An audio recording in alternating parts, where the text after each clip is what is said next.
Ramesh sir, Nishtha ma'am, can we start? Yes. Good afternoon, Harshita. We can start. Hello, ma'am. Good afternoon. Good afternoon. Yeah, Sir, you good can start afternoon, the ma'am. presentation. So, good afternoon to everyone joining us from different parts of the world. A very warm welcome to day two of the Networking International Conference on Emerging Trends in Expert System Application and Security, Asia Chapter 2025, or as we fondly call it, TEAS Asia 2025. I am Harshita Dabas, and it's an absolute pleasure to moderate today's online session. This international conference is jointly organized by the Banking Academy of Vietnam from Hanoi, Vietnam, and EPICS University from Jaipur, India, supported by Shree KKarni University College of Jaipur and managed by Consultancy Services from India. This year, we received an overwhelming responses with over 400 paper submission from across the globe. After filtering out AI-generated and plagiarist content and a rigorous peer review process by our expert panel, only the top 80 papers were selected for presentation. And based on their performance and the recommendation of our session chair, these selected papers will be published by Springer News. Yesterday, on the 29th of October, the day of the conference, day one of the conference, we had an incredible series of keynotes, paper presentations, award ceremony, and discussions that truly embodied the spirit of innovation and inclusivity offline in Vietnam. And today, as we step into day two, we carry forward that same enthusiasm, ready to dive deeper into thought-provoking sessions and interactive presentation that will continue to shape the future of intelligent system and digital security.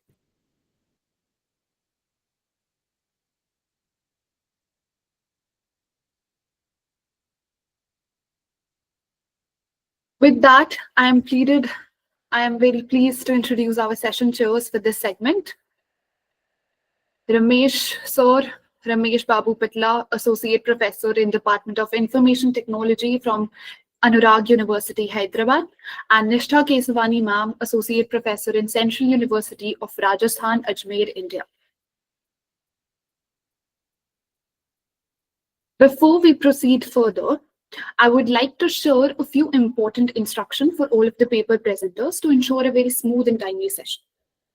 First, each presenter has 7 to 8 minutes. Please stay within the time limit. Second, briefly cover your research context, objectives, methodology, key findings, and the conclusion. A short Q&A may follow your talk of 1 to 2 minutes. Keep responses very brief and focused.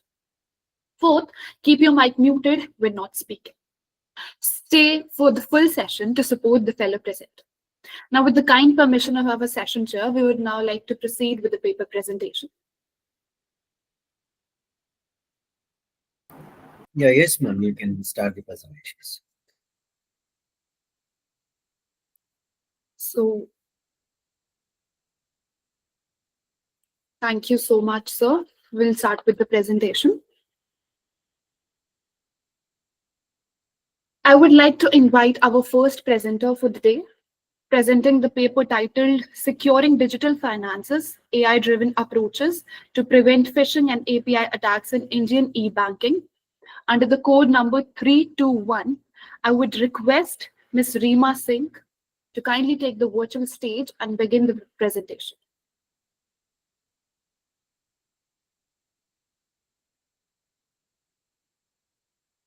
Is there any co-author present for this presentation, for this paper title?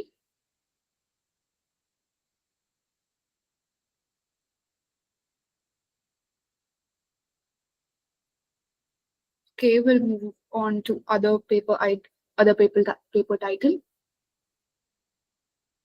So, presenting the paper titled ICT Mediated Innovation in Development Oriented Value Chains, a case of Jaipur Rugs Company, under the code number of 322, I would request Ms. Reema Singh or any co-author to kindly take the virtual stage and begin their presentation.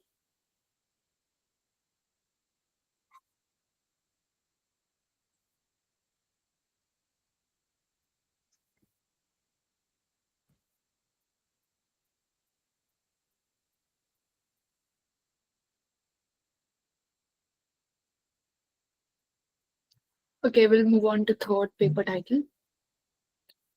So, presenting the paper title, Simulating and Visualizing Sand Dunes, under paper ID 32332, I would like to request author Nivedita Sonkar to kindly take the virtual stage and begin their presentation. Good afternoon, everyone. Just give me 2 seconds. I'll share the screen first for my PPT.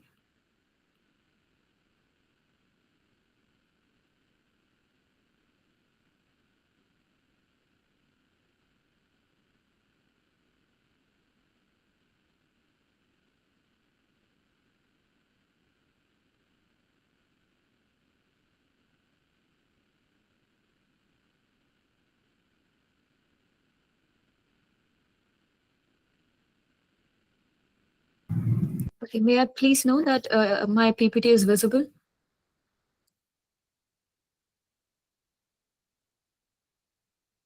No, it's not visible, ma'am.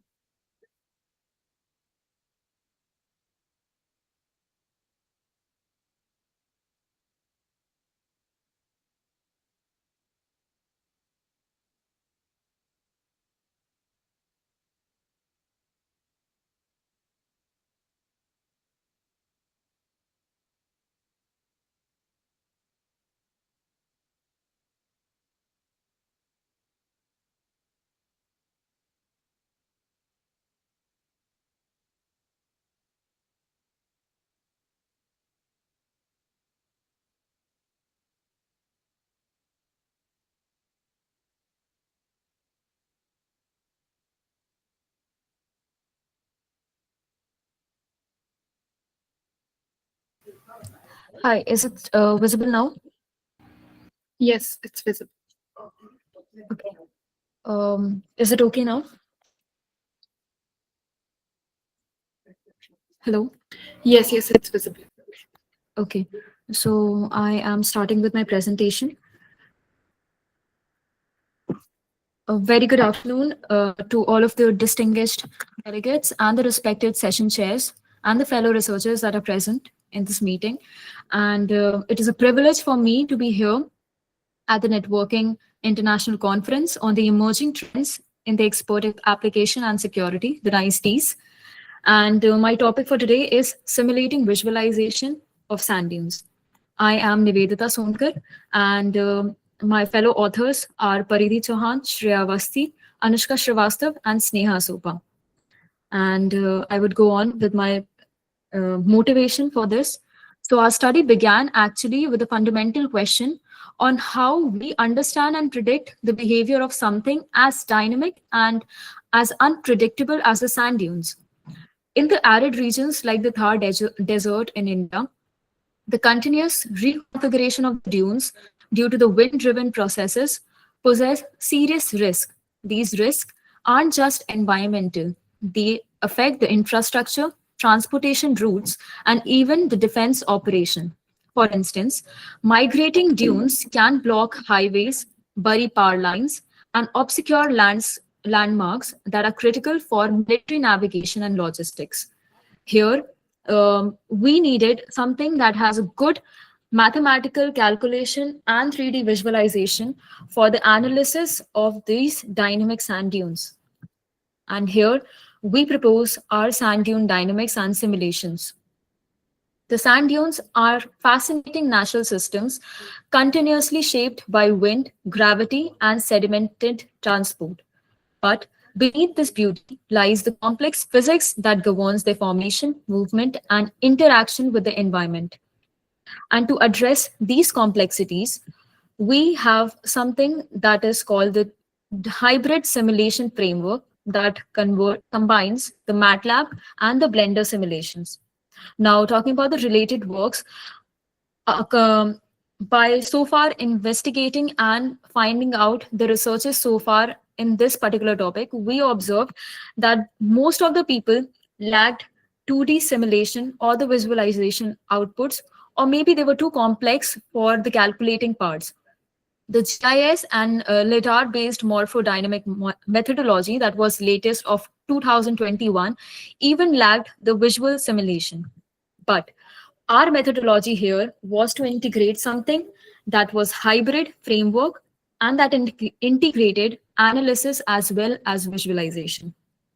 So the MATLAB simulation here that we have used has the objective to analyze the dynamic behavior of the sand dunes under the controlled desert conditions. The various parameters here we used were wind parameters, grains, sand dune grain particles, the erosion, the humidity, and the particle size, temperature, and the physical parameters as such. The key features of the simulation model was the displacement, lateral spreading, and the height reduction over the period of time by quantifying quantitative understanding of the terrain transformation. The mathematical model and the simulation parameters that we used were based on the Zarman, that was a research paper of 2001 using the mass conversion principle. Here is the formula that we have used, which has the surface evaluation, mean density of tuned sand, and the sand flux. This fundamental relation governs how sand redistributes itself over a period of time, with the erosion on the windward side and deposition on the leeward side, forming the dynamic dune profile that we observe. In essence, the model tracks how the sand dune particles and the height changes over a period of time as the wind moves particle over the surface. The simulation parameters that we have used here were wind speed, direction, temperature, grain size, humidity, and the rest.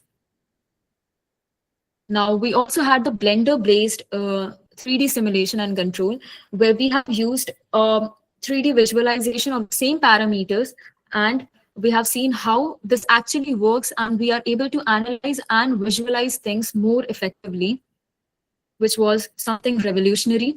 Here, for the first wireframe, that is the mesh geometry in the time step of 86, you can see a mesh framework where we are able to see the procedural sand material using the blender.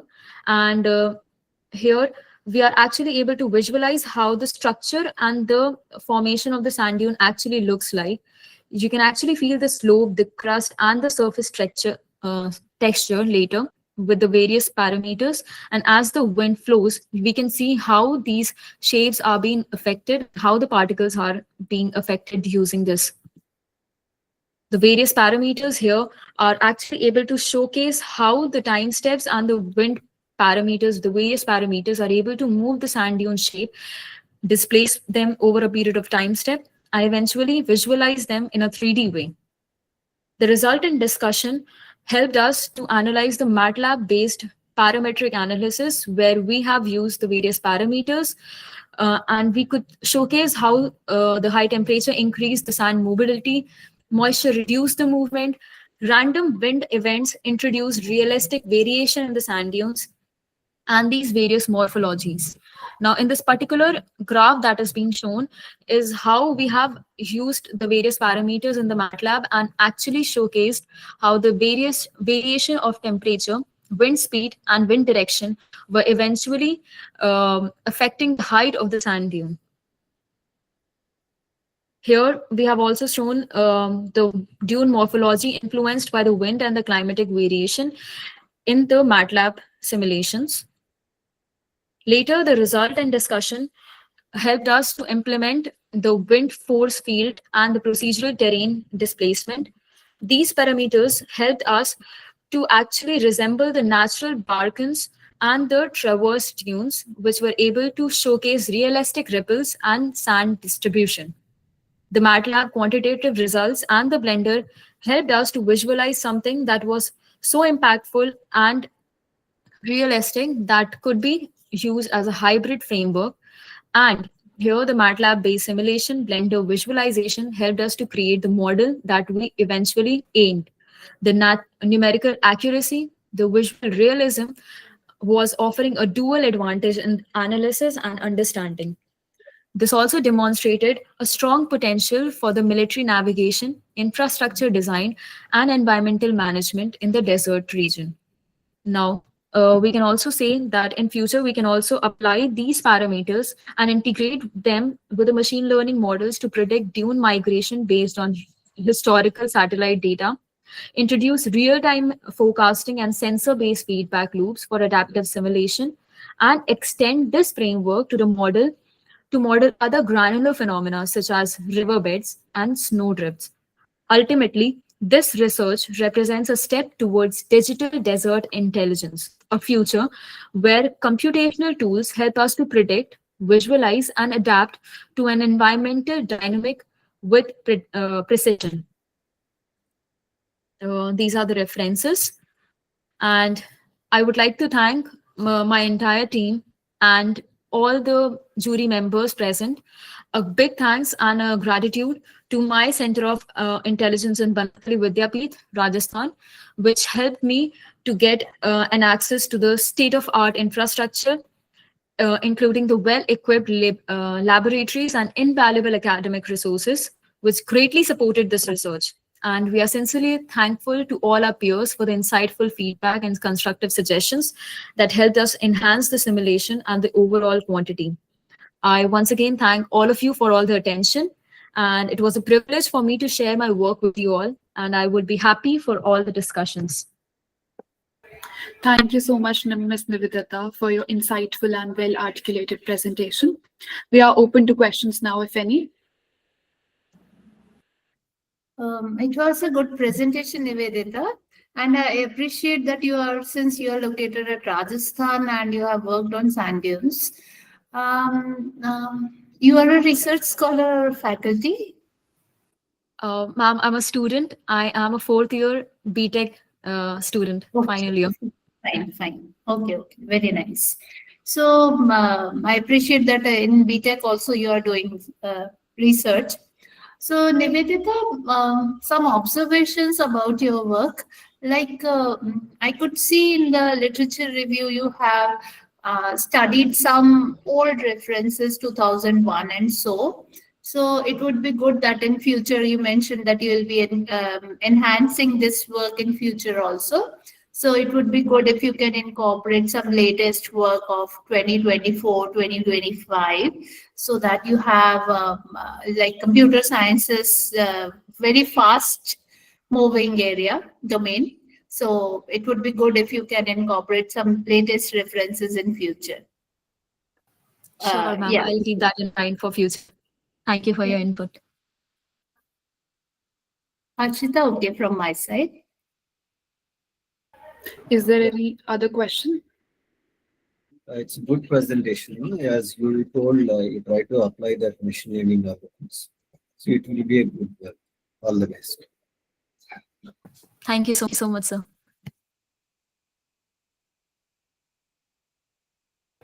So if there are no further questions from the audience or the session chair, we shall now proceed to our next paper.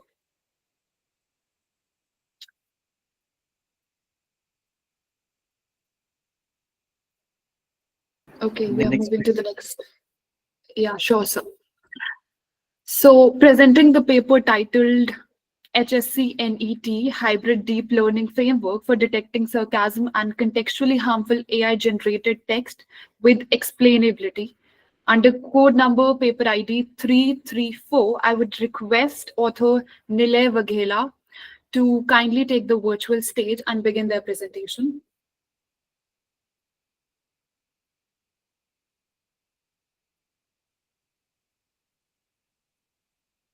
Mr. Nilay, sir. Hello, hello. Am I audible? Yes, you're audible.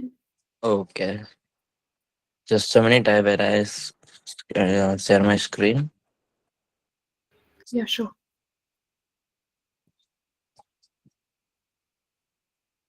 My screen is visible. Yes, sir. Okay.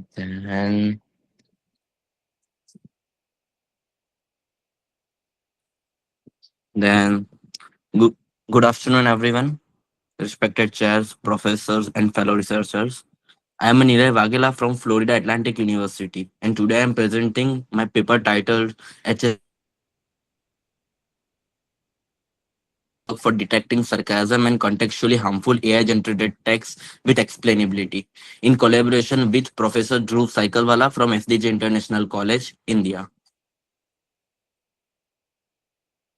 My introduction and motivation for this is in the with the rise of generative AI models like ChatGPT, Bard, AI-generated text has become the part of everyday communication. Will this system enhance productivity? They also sometimes produce sarcastic or contextually harmful content that traditional filters to fail to detect. Sarcasm is tricky. It doesn't always use toxic words. Instead, it relies on tone and context. For example, oh wonderful, another system crash appears positive but convey frustration of research aims to be build a system that can detect such subtitle sarcasm and harmful text while also explaining why the model has a decision. My research and objectives are to design a context awareness sarcasm detection model using bidirectional long-term short-term memory transfer with attention to detect a three context type. First is safe, second is contextually harmful, and third is clearly harmful. And third one is to make a explainable using the shape values and attention heat maps. And the fourth one is to deploy the model using fast API in the real-time content moderation. Now the research gap in this is our existing methods struggle with either context or transparency. Classification model like a logistic regression and SVM relied on a surface level linguistic cues. For example, it will always below on the words like great or very good, but it will not relate to the what is the meaning of that whole sentence. And then the transformers model like robot AI are high accurate but computationally expensive and behave like a black boxes because it for training those transformation model you need like a big GPUs and all. And existing XI models, explanation AI models are very limited and used in some areas but always not be used on all other aspects. Uh, there is a need for model like balance, accuracy, interpretability, and deployment readiness. That's where the HSC net comes in. My proposed framework is hybrid learning model using bidirectional LSTM with the attention layer. The BI LSTM layer learns the meaning of words with the context, reading text both forward and backward. The attention layer highlights sarcasm like sure, yeah, right, or perfectly. Finally, a dense softmax layer comes in a text us that tells us the layer that our text is safe, contextually harmful, or clearly harmful. On top of this, explanatory models like SHAP and attention visualization make the reasoning transparent. Explainability is the most innovative part of our model. We use attention heat maps to visualize so such model words influence to decision the most SHAP values to qualify each token contribution. For example, oh wonderful, another server crash. The system highlight wonderful and the crash as a sarcasm cues, making it clear how prediction was made. And in this, we use the data set like iSarcasm, Agistic, Sarc. That those data set are very useful for the text summarization and the text we use in this sarcasm detection. First of all, we use the natural language processing NLTK for the our data pre-processing. In data pre-processing, we use a lower casing, removing symbols and URLs. Those are not used for our work. Then we Hmm. Then we split the data into 70, 50, 15. The 70% would be for our train, 15% for validation, and 15% for test. And we use a 50 approaches in this. And we use optimizers called Adam.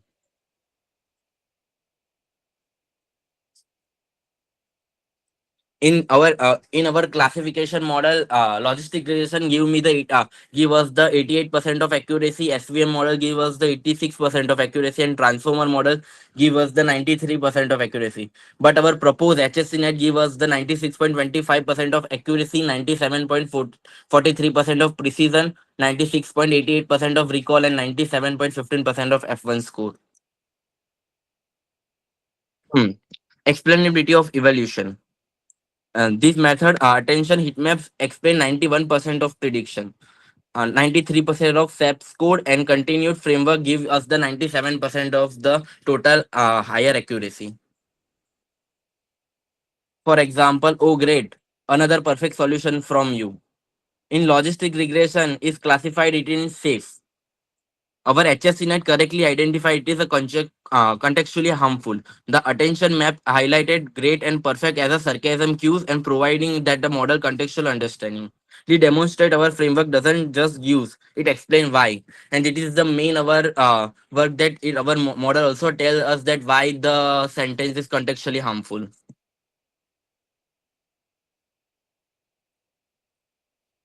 This is our model analysis and the accuracy scores. This is our whole system flow. The when the user comes, user send the some kind of text to the our system that for example, yes, because of your plan always work, it is perfect. Then it will go to the our pre-processing layer where we clean the text and tokenize the text and embedding those text into the vectors.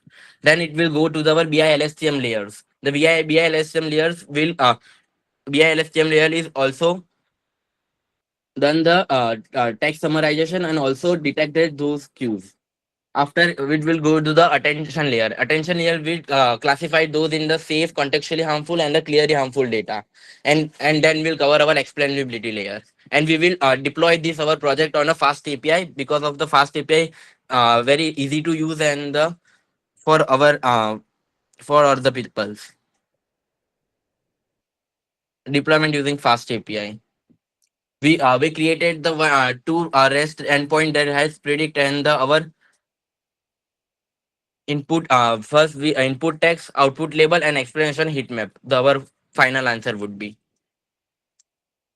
our conclusion in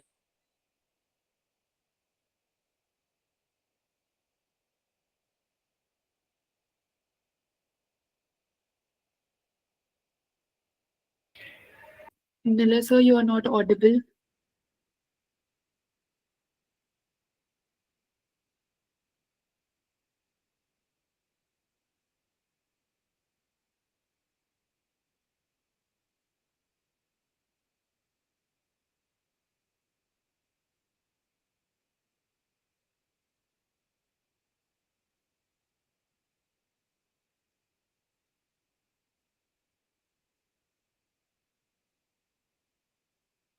Nila, sir, are you done with the presentation?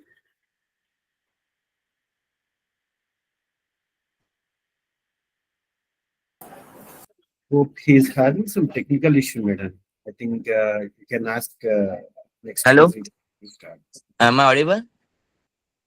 Yeah, you are audible now. I explained my all the PPT. Is it audible or not? Yes, Yes, yes. Nila, it was okay. Your presentation was very good. And I like the way you have handled the problem. Just a few questions I had. Uh, Yes.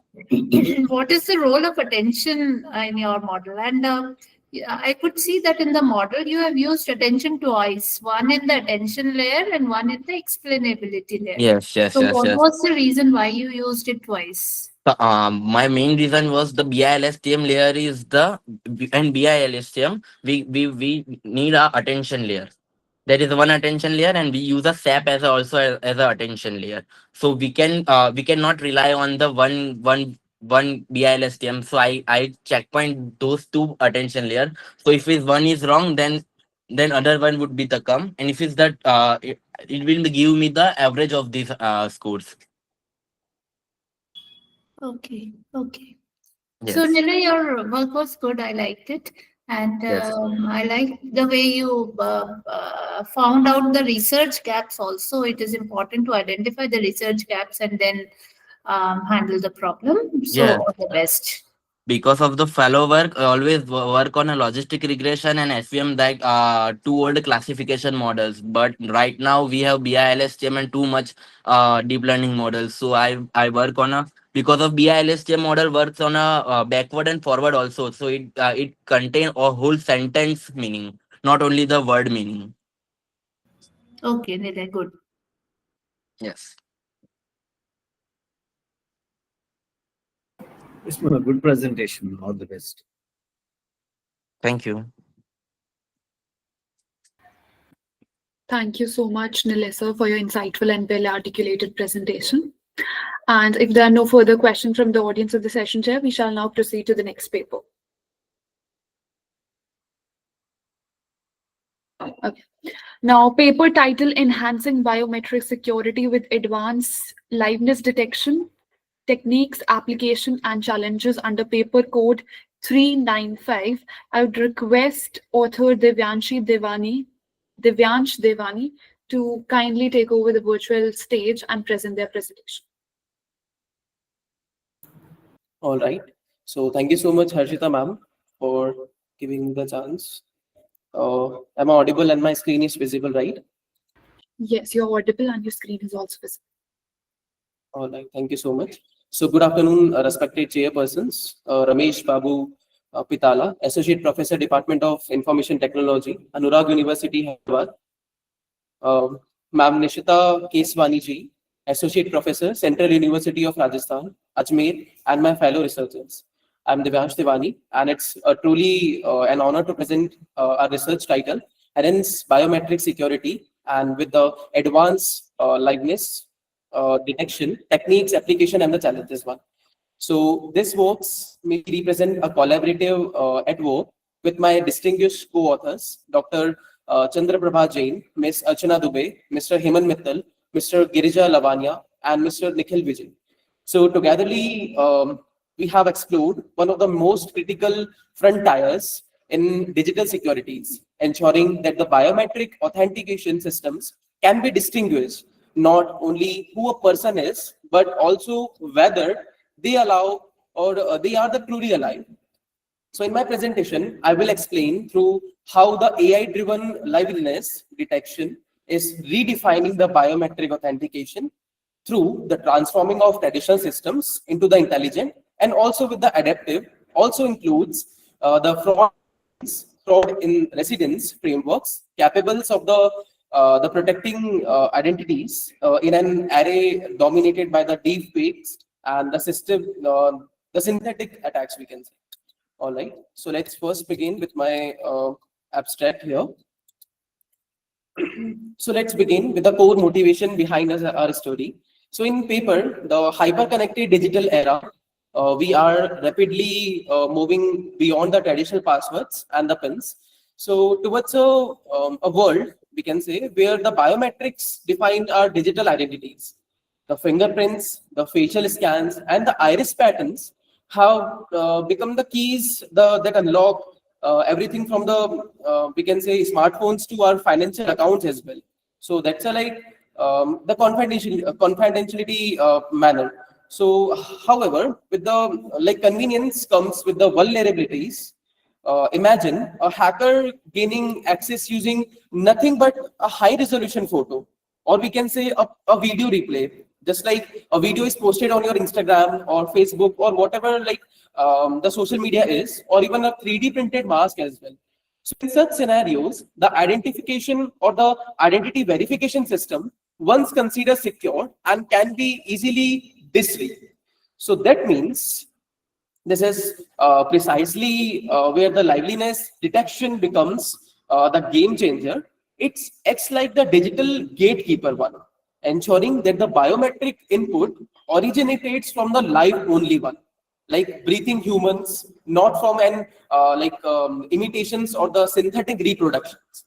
So our research dive deep into the revolutionary concept and also like exploring how the artificial intelligence and deep learning techniques empower the biometric systems to detect the subtitle signs of the life, such as we can say the blinking patterns or the micro movements and the I will also include like natural pupil responses as well. So through this work, we aim to be highlight how the AI driven liveness can be detection, and it's not just an added feature, it's not an add-on, just like it's not an extension one, but a cornerstone and of a modern cybersecurity that ensure the authenticity, that ensure the integrity, and that also ensure the trust in the every digital interaction one.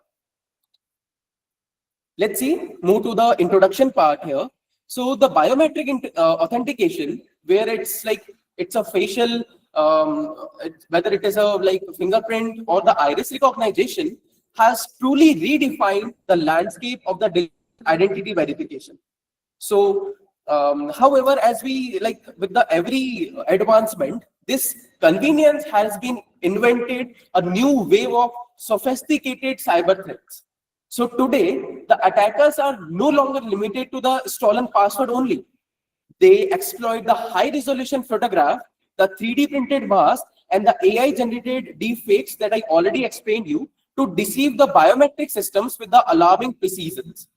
So to address this evolving challenge, or we can say a hard challenge, our research introduced a dynamic, intelligent defense mechanism, one that we does not just recognize who are you, but also verifies how truly alive you are at the moment of the authentication.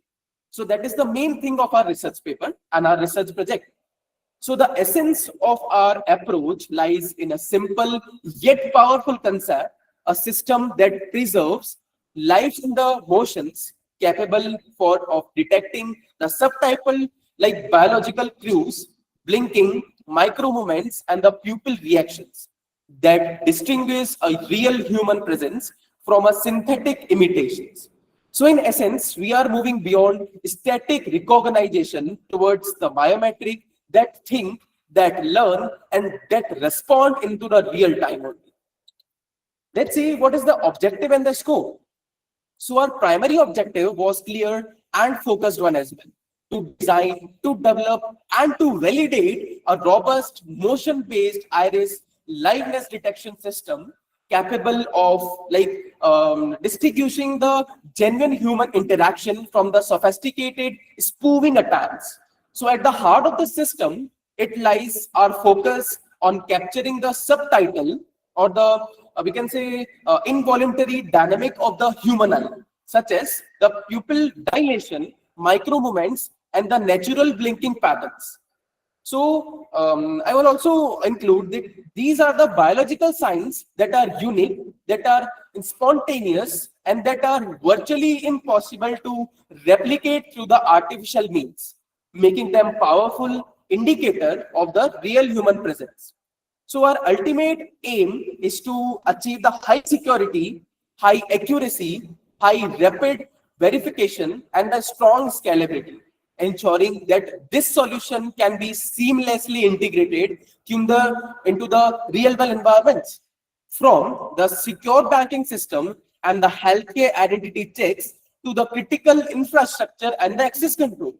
So in essence, this project bridges the gap between biological behaviors and the digital intelligences, setting the foundation for a next generation standard in the biometric security one. So let's see, what is the importance? Why does it matter? Why this research is so important one? Because in today's hyper digital world, the static security is no longer sufficient. Static security is in fact the dead security. As technology evolves, so do the attack vectors. Spoofing tools, deepfakers, and the synthetic identities are becoming smarter, become cheaper and more accessible, leaving the conventional biometric systems increasingly vulnerable to the deception. Our research addresses this urgent need. I repeat, our research addresses this urgent need for the revolution. And if the strengths are the trust factors in the digital authentication, ensuring that the every biometric verification is not just accurate, but authenticate and the tamper-proof one. So in essence, the project moves to the biometric security from a reactive model to a proactive defense. I repeat, from a reactive model to a proactive defense, defining how we safeguard digital identities in an era, or we can say the artificial intelligence as well. Let's see. Why we are Sorry to choosing. interrupt you, Divyansh. But as Yes. each of presenter has only 7 to 8 minutes, can you kindly please wrap it up? Sure. Thank you so much. So we choose this research topic because it lies at the powerful intersection of the artificial intelligence and the human identity, the two domains that are known not only on the technological advance, but also deeply human in their implications. So this question goes far beyond the algorithm or code. It touches the core of the digital trust. So our motivation was to address this urgent ethical and the technological challenges by designing the systems that secure not just the data, but the very essence of the human authenticity. Let's see the technology stack that we used. So our system is and the modern technology stack carefully selected to ensure both the precision and the scalability. So for image and single processing, we leverages the Open CV and the MATLAB one. At the core of our AI framework, we utilize the TensorFlow and the PyTorch for the statistical validations and the data analysis. We employed R and the SPSS, ensuring our result were not be only accurate, but also supported by the strong statistical significance and the reliability one. Finally, for deployment, we optimize the solutions using cloud and the edges computing environments, achieving the lightning fast real-time responses. So together, this integrated stack empowers our system to be perform intelligent, real-time, and the scalable liveness detection. So let's quickly explore what are the methods here. So the liveliness detection can be broadly classified into three fundamental approaches: the passive, active, and the hybrid one. So this method operates silently in the background, with the passive, and observing the natural and involuntary human behaviors, such as blinking, such as subtitle, the facial micro movements, and the screen texture changes, or the pupil dilations as well. So next is the active liveliness. This approach requires the user participation. For example, the systems may ask the user to tilt their head, to blink, or to smile on the command.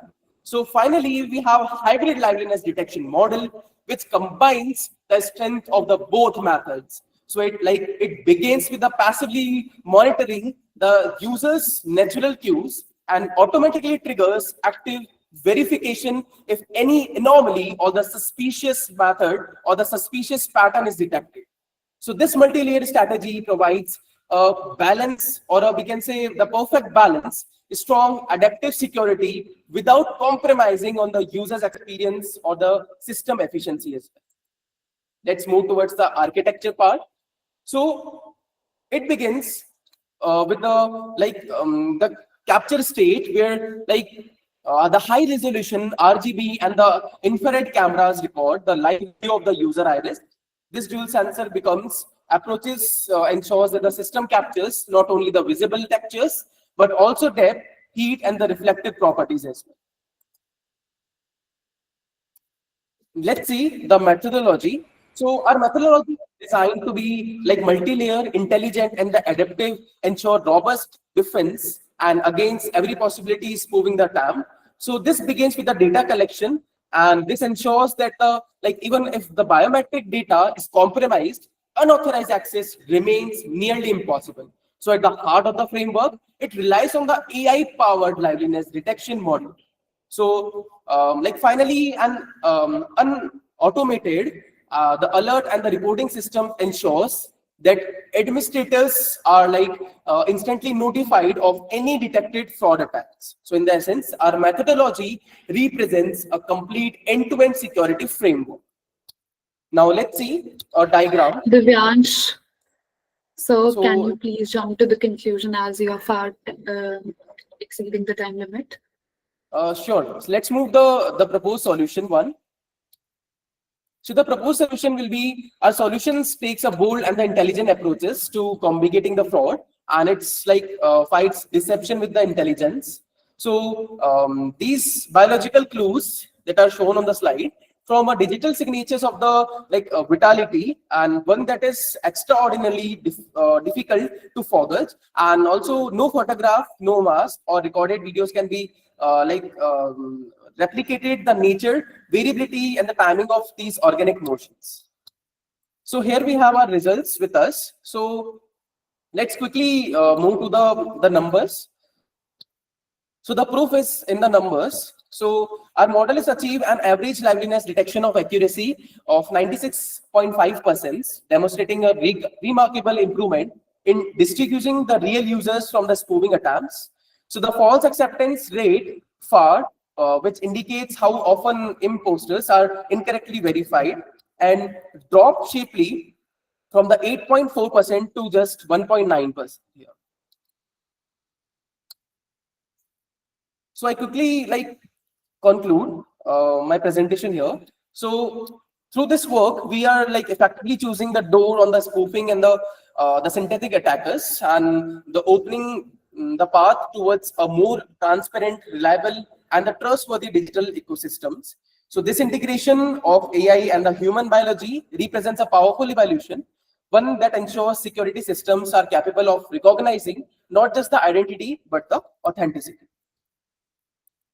So I also have the future research with us as well. So our future work will be primarily focused on the conjugating the AI-generated deep works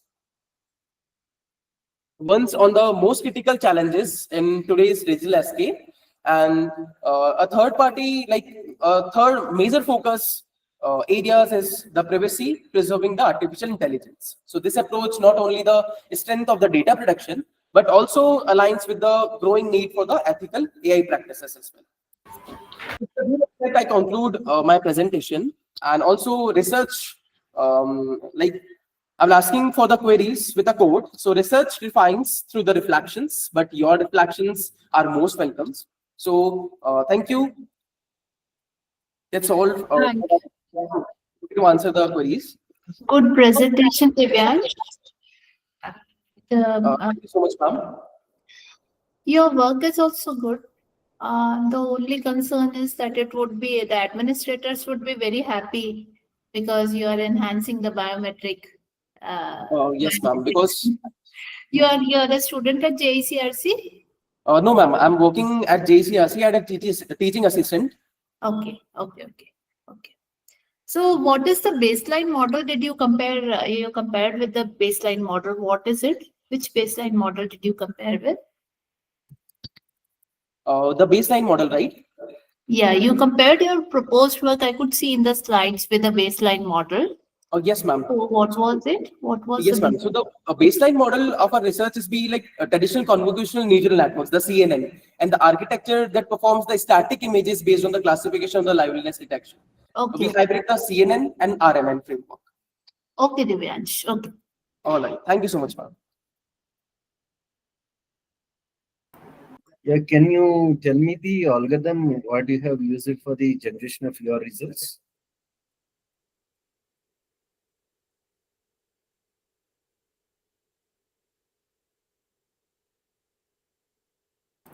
Hello? Sorry, sir. So Hello. you have Yes, sir. proposed, you have given the comparative analysis, no? Yes. For your model, what are the data sets you have used and what kind of an algorithm you are implemented over the data sets? Sir, we have the 3 generation of it. So in the first generation, the traditional password and the token-based authentication, the data set will be the password one. The second generation will be the static biometric recognition, such as fingerprints and the iris scans. And the third generations maybe like multi-model, the biometric integrations, or 2 or the more threads of the highest security.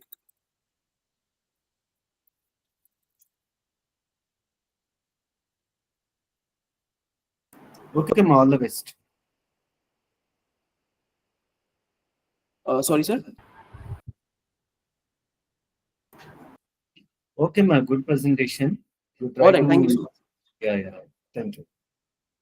So in the dataset, we also conclude replay attacks dataset and the NPU as well. I forgot to explain. So thank you so much, Divyansh, sir, for your insightful and well-articulated presentation. Is there any further question anyone want to ask from the audience of the session too?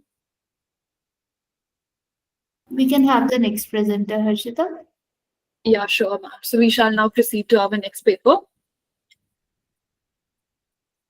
Presenting the paper titled, How Can an Organization Have a Transparent Hiring Process under the code 323, I would request author Neha Dikshit to kindly take the virtual stage and begin their presentation.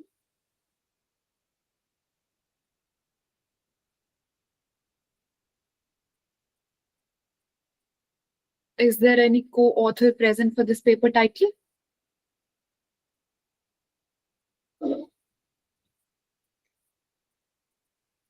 Okay, so we will move on to other paper title.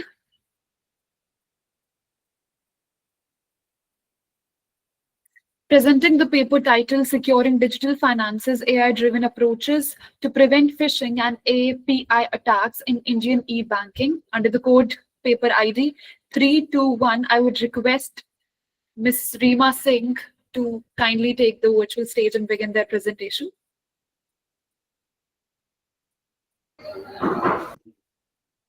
Over to you, ma'am. Thank you, ma'am.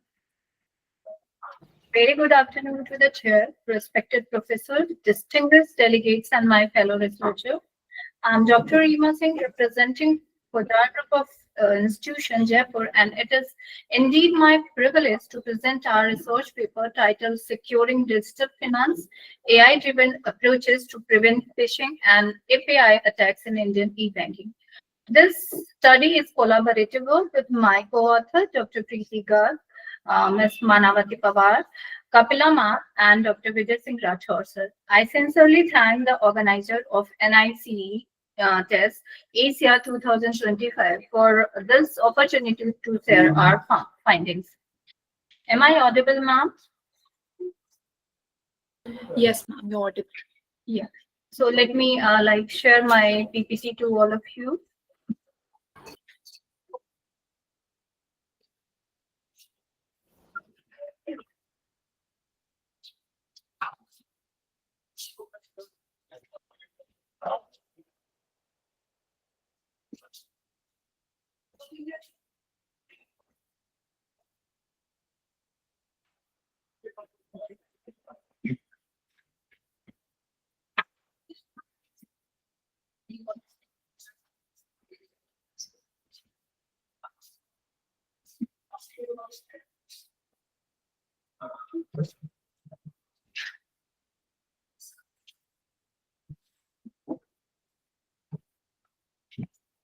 Give me a second, ma'am.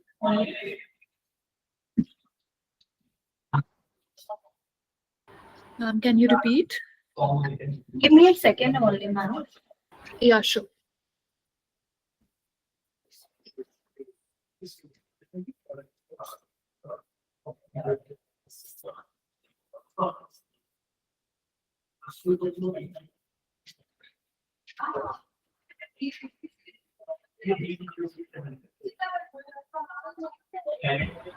Yes, ma'am, the screen is visible.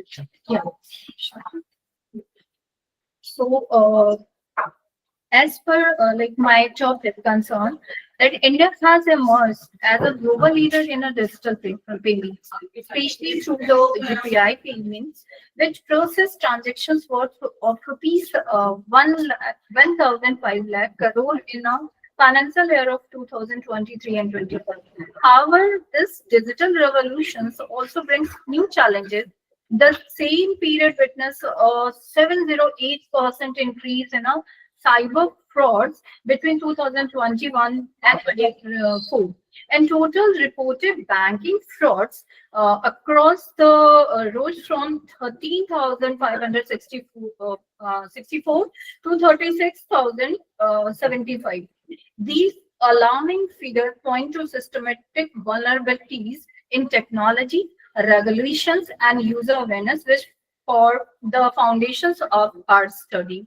So basically, the research objective of my study is based on a core objective.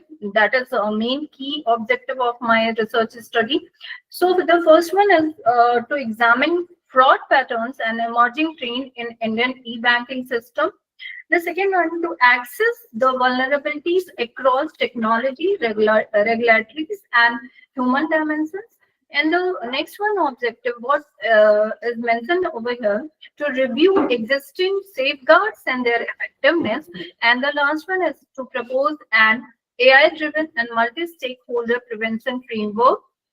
So the research draws from RBI fraud reports that 2020 to 24, search and advisory, and NPCI transaction data expert consultation from leading banks and a fintech specialists.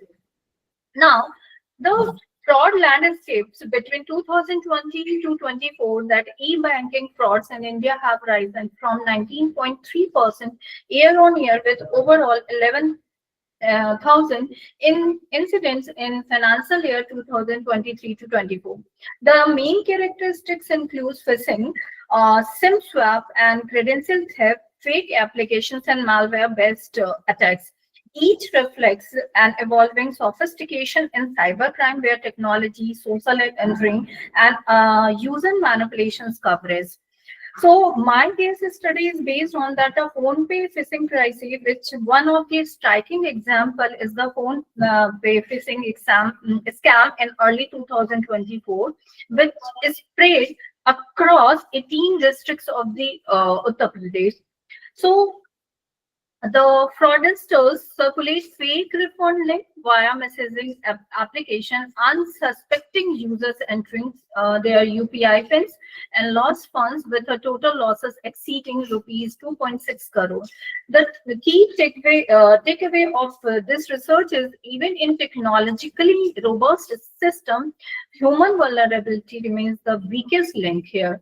So the critical vulnerability in SIM swap and a fake application is that the another major concern that SIM swap frauds, where duplicate SIMs are issued to intercept the OTPs. For instance, an Indian Army soldier lost rupees 2.87 lakh, and Airtel was held liable with a compensation of an NCDRC. Similarly, fake Paytm applications circulate on a Telegram, harvested Aadhaar and a PAN data. So that incident underscores the urgent need for a secure telecom bank coordinations and a verified application distribution channels. So based on our findings, we propose a three-tier prevention framework that is a multi-layer prevention framework, where the government as well as the people has to be work together. That the first one layer, that is a regulatory initiative that has to done by a strengthening the API and tokenization standards as per RBI guideline. Similarly, the second layer that has been impacted by the technological solution, that is deploying AI-based detection system, IMEI binding, and behavioral biometric. And in this regard, we can design basically various other kind of application or biometric or something like that is AI based detection techniques, through which we can solve our problem in the way of to prevent these kind of fraud system. And the last one is the basically we have to literate the consumer, or to educate the consumer to expand the digital literacy and awareness campaign in a semi-urban and a rural areas, basically, because in India we are consuming more than 70% people belongs in the Sorry area of to interrupt you in between, Rima, but this I can see just the first slide. The slides, I think, are not moving. Oh, I'm really sorry for that, ma'am. Is it okay, ma'am?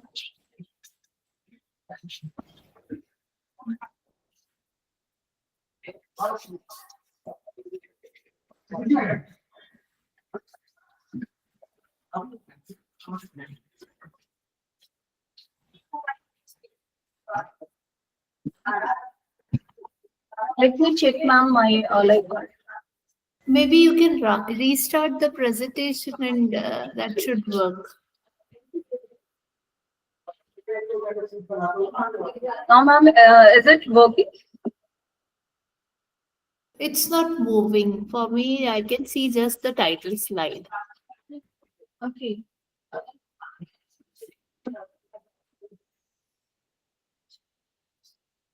Should I start again? No, we were listening to you, but you can just move on to the slide that you were discussing. Oh, I'm really sorry for that, ma'am, because I have mentioned all the layers over here. That's What- okay. That's okay. Please come to the slide that you were discussing. Oh, right, right. But still, it's not moving. Harshita, could you please confirm you are also seeing the title slide only? Yes, ma'am. So, Rima, Only maybe right you can close sharing, screen sharing, and then again restart it. Okay, ma'am. Okay.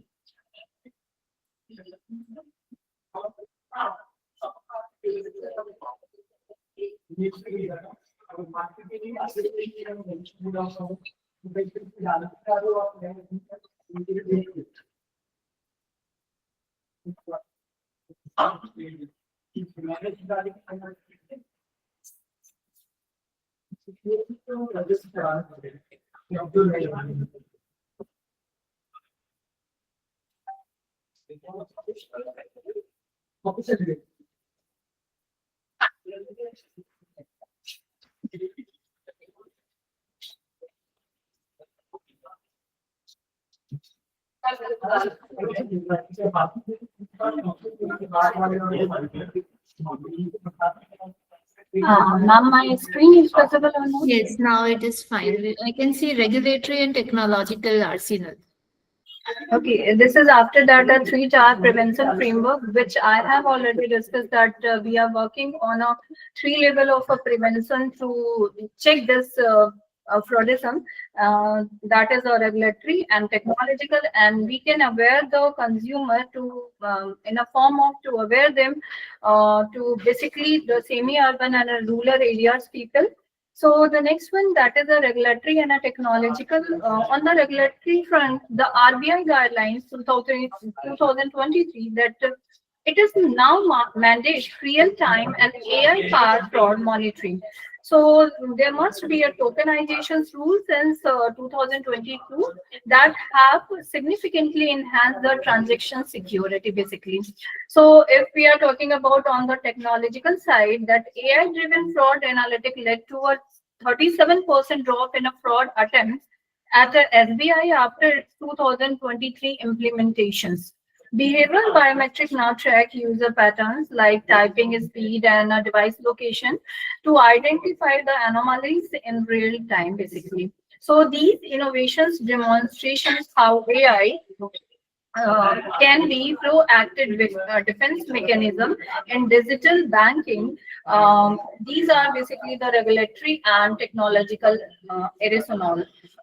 Now the next one is the what the challenges we are systematic faces in these era. That despite progress, several challenges persist. That is infrastructure inequalities. That the rural banks lack advance of cyber securities and capabilities. Inconsistency of API practices, fintech platform often operate with a non-standard protocol, and similarly, many users, consumers remain unaware of a cyber hygiene basically. So addressing these kind of requires coordinated policy reform and shared trade intelligence and investment in a training and infrastructure. So basically, our recommendation emphasize a holistic security ecosystem that integrates basically unified API and biometric verifications framework, AI-based adaptive fraud detections tool, and the grassroots level digital literacy program. So collaboration between banks, fintech firms, and telecommunication operator and regulatory body, it is mandatory to collaborate all these elements belongs basically in the financial services sector. So there may be security, innovation, and education must advance together to the preserve public trust in India's digital economy. So my conclusion of this research paper is basically that India's e-banking sector stands as a global model of inclusion and innovation. The 19.3% rise in a digital fraud reminds us that technological growth must be matched with protection and preparation. To secure our digital future, we must balance innovation with a strong AI-based safeguard and sustained user education. As we often say, the future of safe digital finance depends not just on how well we innovate, but how effectively we secure and educate. So thank you, respected chair and esteemed delegates for your attention. I welcome any question or comments on our research and would be glad to discuss possible collaborations. Thank you once again. Thank you so much, ma'am.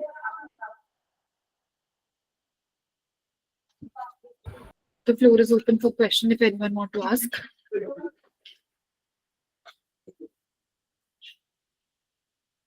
Rima, what do you plan to do? How do you plan to extend your work in future?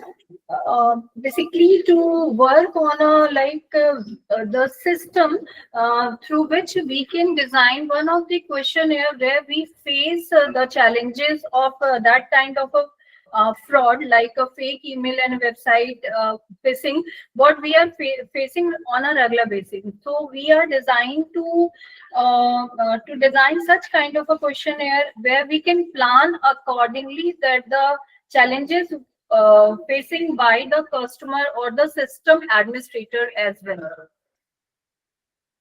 Okay, okay.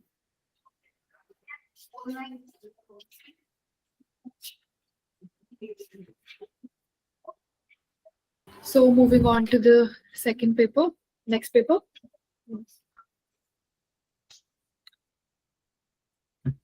So presenting the paper titled ICT Mediated Innovation in Development Oriented Value Chains, a case of Jaipur Rugs Company under paper code 322.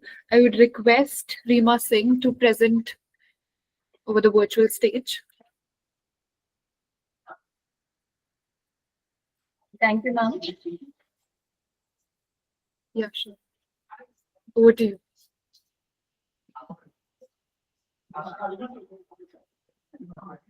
Just give me a second, ma'am. I just want to present my screen. My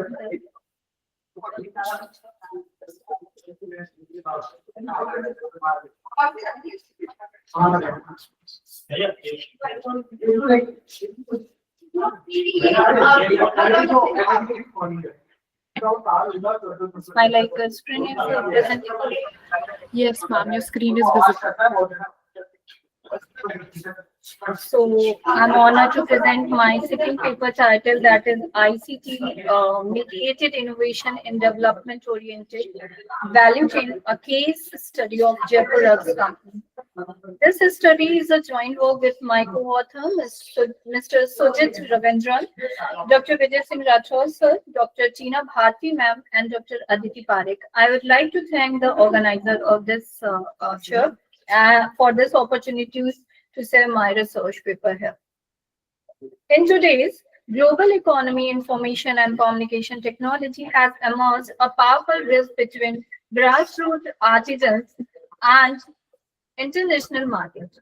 Our focal case, Jaipur Rugs Company, connects more than 40,000 artisans across 600 villages and 5 Indian states, with over 85% being women. The company has successfully integrated ICT tools such as a CAD, ERP, blockchain, and e-commerce to modernize traditional weaving and empower artisans. The outcome is not just efficiency or profit, but also poverty reduction, gender empowerment, and cultural revival, turning rural weavers into a globally recognized artist. So the background of this research paper is basically that it is founded in 1978 by Nan Kishore Chaudhary. Jaipur Rugs began with just 2 looms and 9 artisans. In continuation of this, it is a global brand exporting to the over 60 countries, and the founder life journey, marked by resilience against social barriers, saves the organization purpose of dignity and inclusion for artisans. Through initiatives like Man Chaha, Jaipur Rugs encourages artisans to design unique rugs from their imaginations, merging traditions with innovations. Between financial year 2019 to 2024, the company's turnover grew from rupees 144 crore to rupees 360, reflecting sustainable expansion. So there are a few review literature which very few literatures were available in this regard, which is based on a studies on a ICT and a value chain. According to this study, only the transparency and global connectivity that is important for any kind of like a value added chain.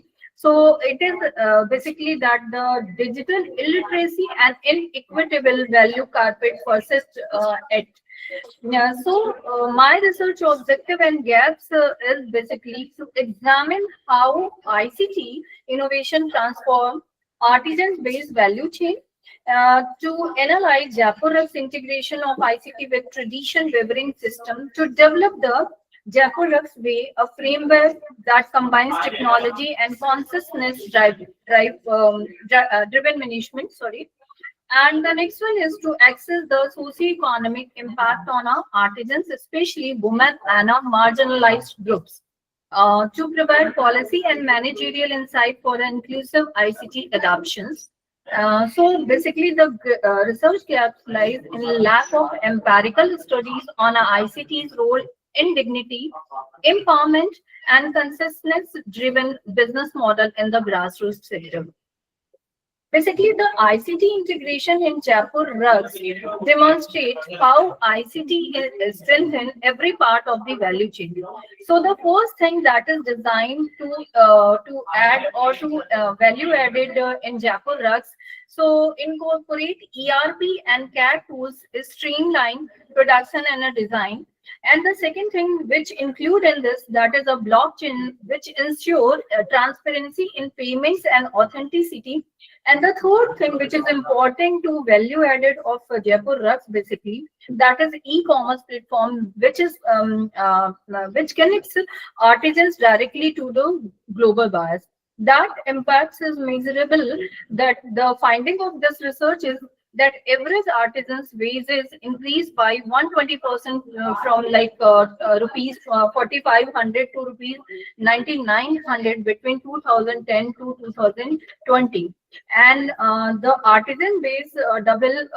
Basically, the personnel increased from just double of that earlier era. That is 40,000 plus workers. Now the global reach expanded from 25 to 60 plus export market. So the annual sales saw a steady 80% CAGR growth over the last decades. What are the basically the opportunities and challenges? That the innovation has created multiple opportunity, that economic empowerment through fair and direct payments. Similarly, the global market access for the artisans, Indian artisans basically, and there's the transparency in business and sourcing via blockchain, and there must be scalability through digital training and ERP integration. However, the challenges remain such as poor digital infrastructure, limited literacy, cultural barrier, and cost constraint.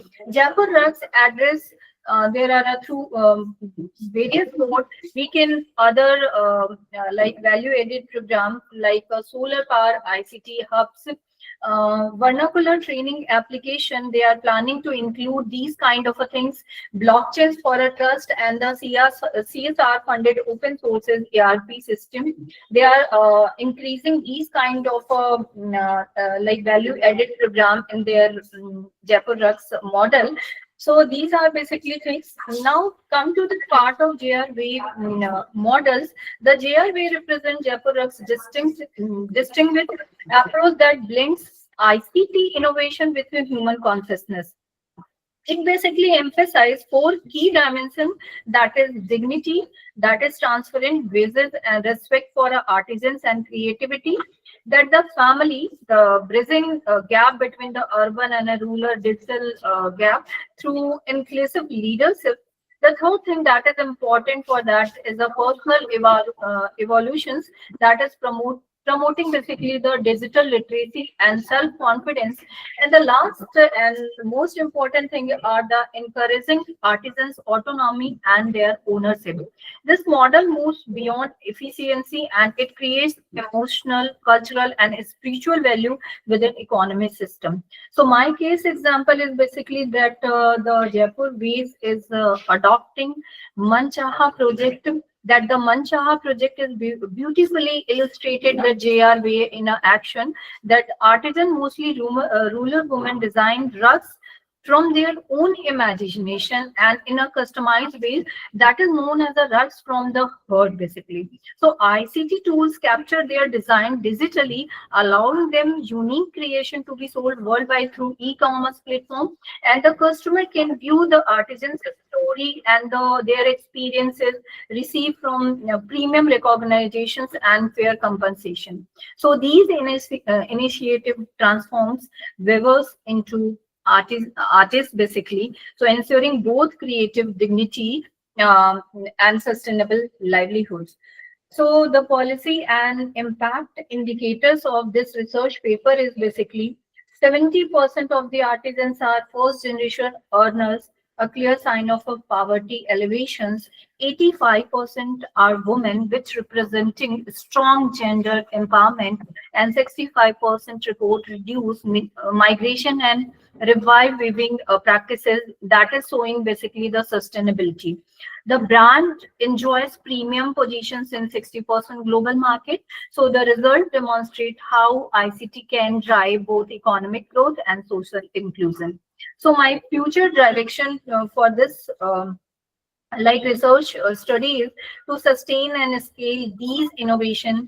Jaipur Rugs is basically exploring AI-based design system that integrate AI with artisans' creativity to co-develop unique carpet patterns.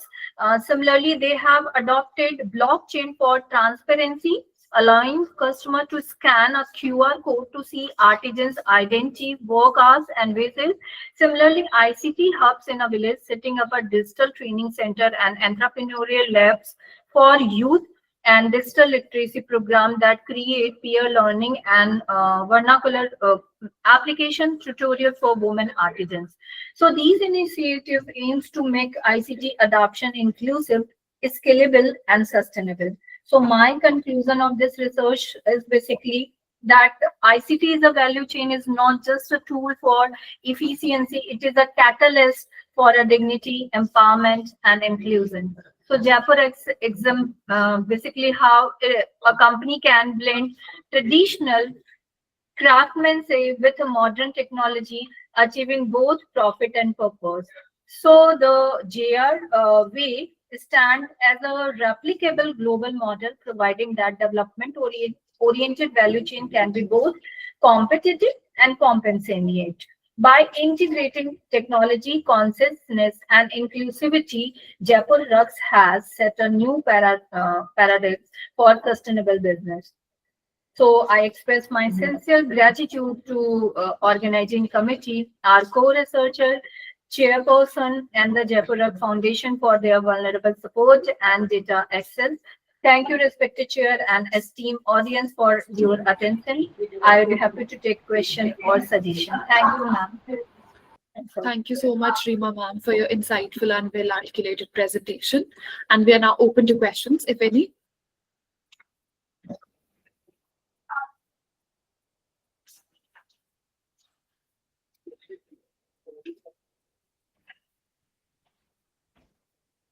Is there any question from audience of the session, Chair?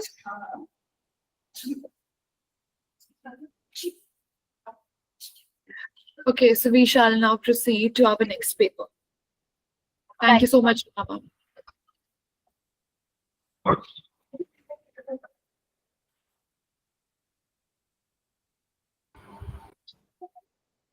Now presenting the paper titled "How Can an Organization Have a Transparent Hiring Process?"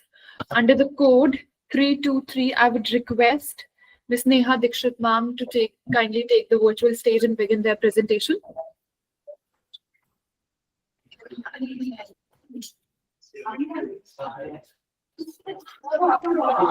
Hi, good afternoon all. Please allow me some time.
Neha, ma'am, are you there? Yes. I'm just trying to share the PPT, but it's not allowing me actually.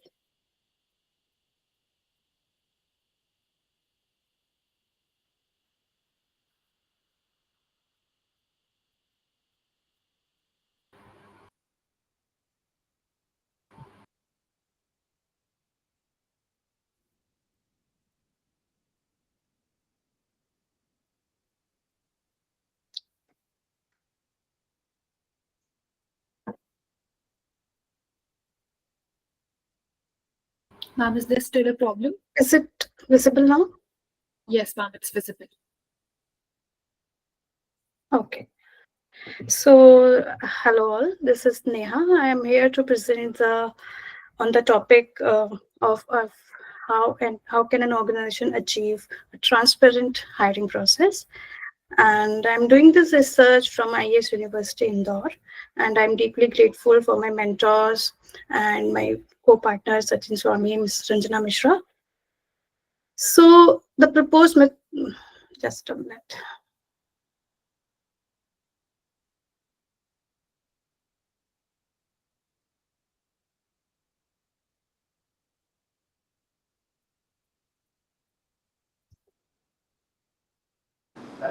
So Please, this can you is start from the introduction session onwards?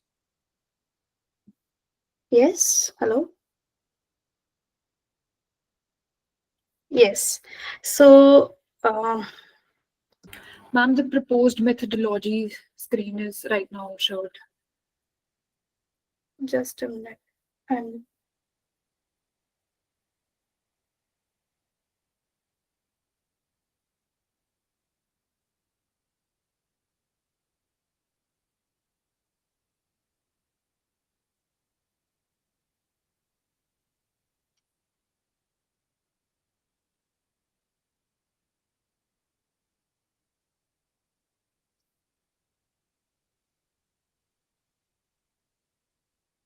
now the introduction is visible, right? Yes. Yes, ma'am.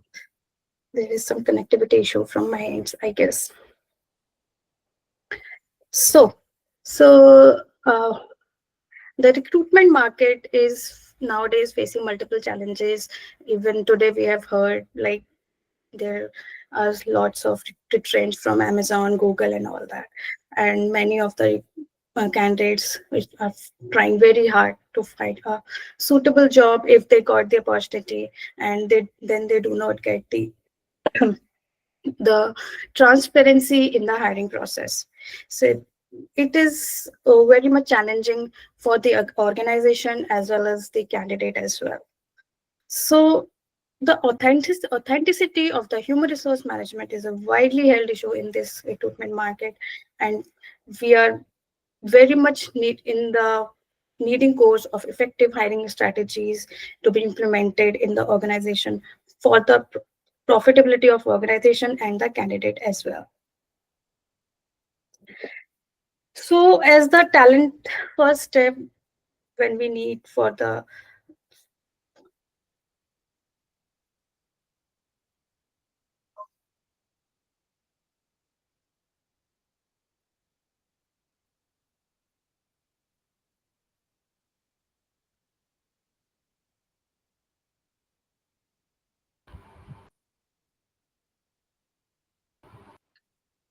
I guess there is some technical issue.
So I guess there is some technical issue with Map's network.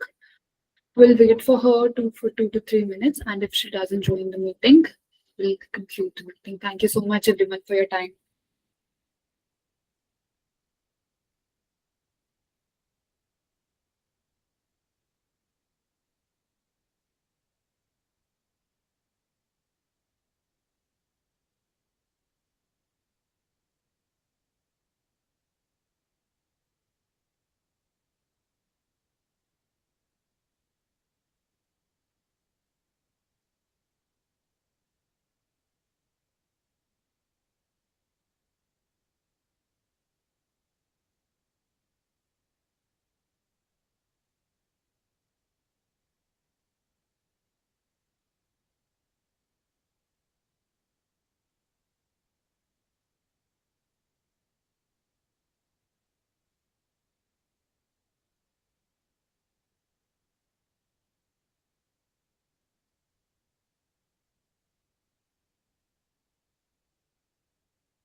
I guess we'll be accommodating her in any other session.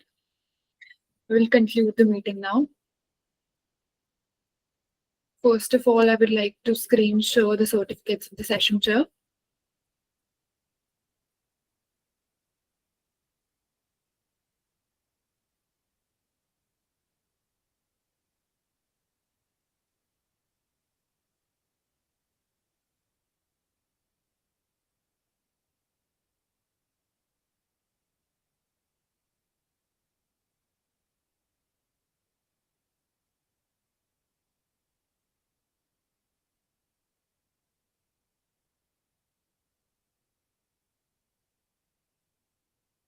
The certificate of appreciation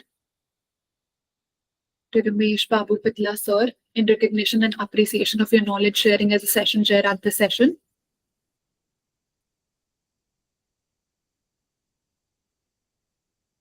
Thank you so much, sir.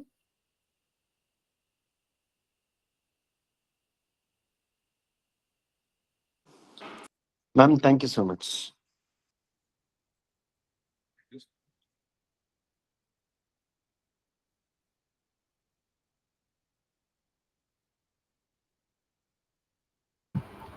The certificate of appreciation for Nishtha Kesswani ma'am in recognition and appreciation of your knowledge sharing as a session chair at the TEAS Asia 2025 session. Thank you so much, ma'am, for your time. Thank you, Arshita, for moderating the session for us. And thanks to Professor Vijay Singh Rathore for inviting me. All the best. Best wishes to all the paper presenters. Congratulations that you have got your paper accepted for Springer proceedings. My best wishes with you all. Thank you. Thank you so much, ma'am. Now, with that, we'll conclude today's paper presentation session at the TEAS. We sincerely thank all of you presenters for their valuable contribution and our audience for their active participation. A special thanks to our session chair for guiding the discussion with clarity, with depth.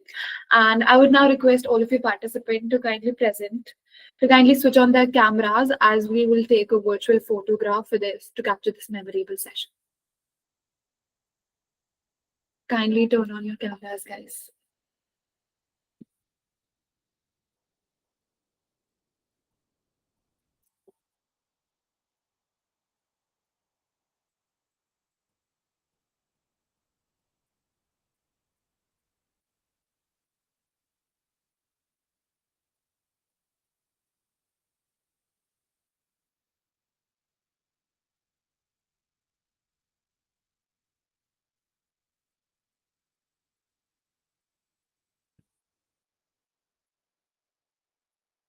So I'll be capturing the screenshot in 1, 2, 3.